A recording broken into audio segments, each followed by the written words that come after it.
Welcome back. Tapas and paellas may be a staple of Spanish cuisine, but Spanish cooking has its own artistic variations. Caroline Howard recently sat down with Chef Pia Herrera of Dali for a Spanish dish inspired by Dali's art.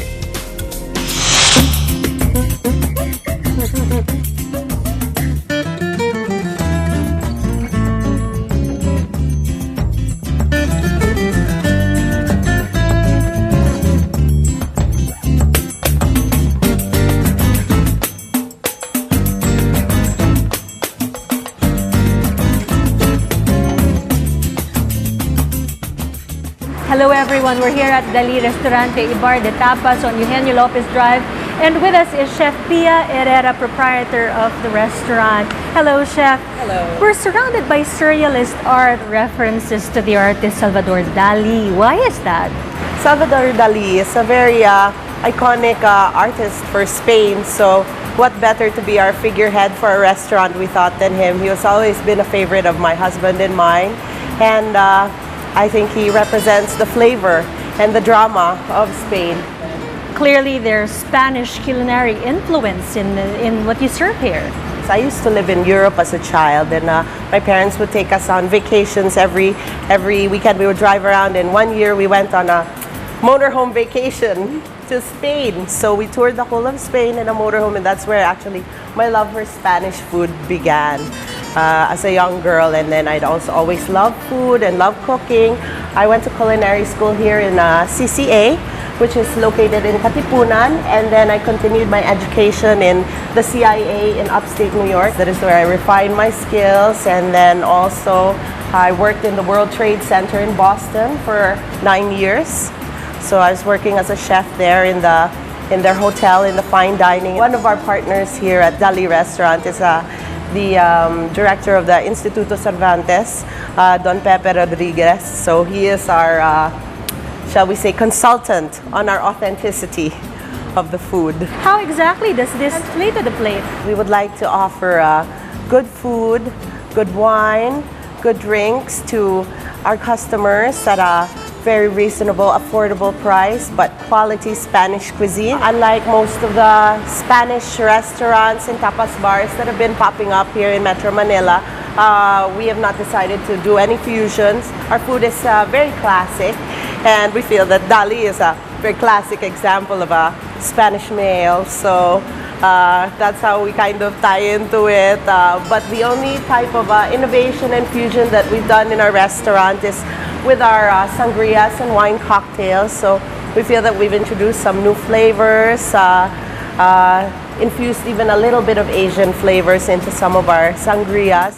One of the sangrias is a sangria oriental made up of sangria, guava juice, red wine, simple syrup, and basil leaves. So we start with chopping up the basil leaf, and then we put it in the shaker along with the simple syrup and ice, and then we muddle that to get the oils and the flavors out of the basil leaf.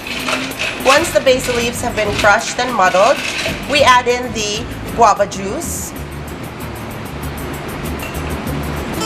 and the red wine. We take some oranges and chop them up, place that in with the sangria, and then it gets shaken. Once the flavors have been melded, we pour the sangria into the glass and the guava.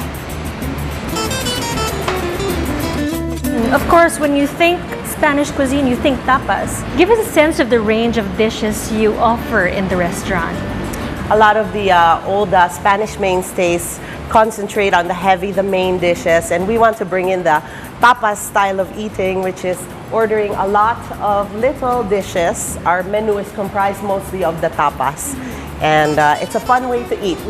One of our best sellers is we have the croquetas in many different flavors. We have chicken, we have ham, we have tuna croquetas. We have another bestseller, which is dates wrapped in bacon. We call them the datilas con bacon. We offer many of the classics, such as the lengua con jerez and the callos, which people come to look for.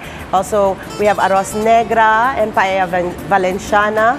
We also offer the cochinilla, which is the Spanish version of the lechon. Another one of our best sellers is the pescado de sal, which I will be demonstrating. We choose the fish by availability and seasonality. Sometimes we have lapu-lapu, sometimes we have maya-maya, and sometimes we have the Filipino sea bass, which is called the apahap.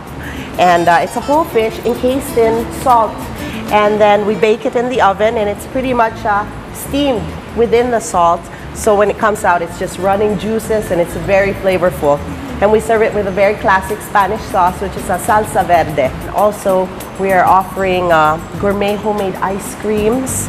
So one of our showcase desserts is that we offer sangria sorbets in white and red, and also a churros con chocolate ice cream. We are planning to open a deli outlet where we will be marketing our homemade boquerones, which is a pickled fish, pickled and then marinated in olive oil. A lot of our fresh salads, and we will also be selling jamon serrano and chorizos, a lot of the Spanish cold cuts. Chef Pia shows us how to make a dramatic pescado de sal. Work of art. So for pescado de sal con salsa verde, we have rock salt, some water, a whole fish. You can variate with lapu-lapu or sea bass or whatever your preference of fish is. We have some lemon slices, and for the salsa verde, we have lemon juice, green olives, capers, an anchovy, some sili labuyo, some garlic, and some parsley, and extra virgin olive oil.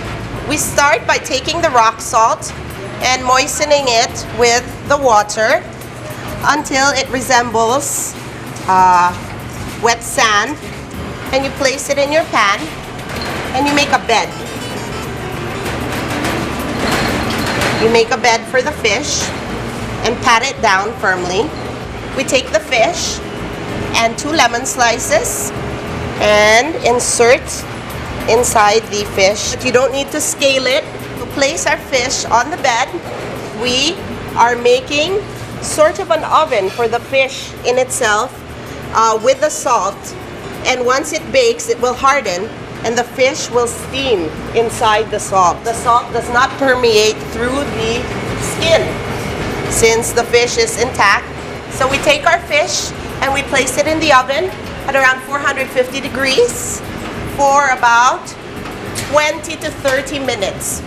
For the salsa verde, for our pescado de sal, we'll need a blender, and we take the anchovy fillet, the olives, our sili labuyo, some chopped garlic, some green capers, fresh parsley,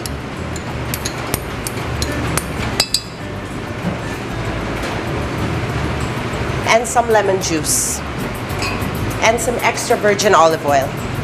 So we just take all these ingredients and blend it up. We take our salsa verde and pour it into the bowl and serve it with a fish.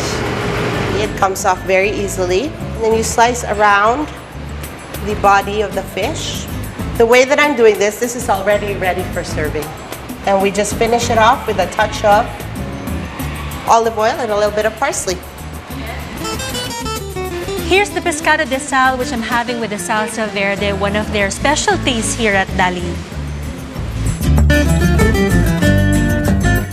Just a hint of the salt, but all the flavors coming from the capers, the olives, certainly do wonders for this dish. I'm about to indulge in this beautiful dish, but that will do it for this edition of Taste Buds. I'm Caroline Howard. Remember, life's a treat. Till next time, buen provecho, everyone.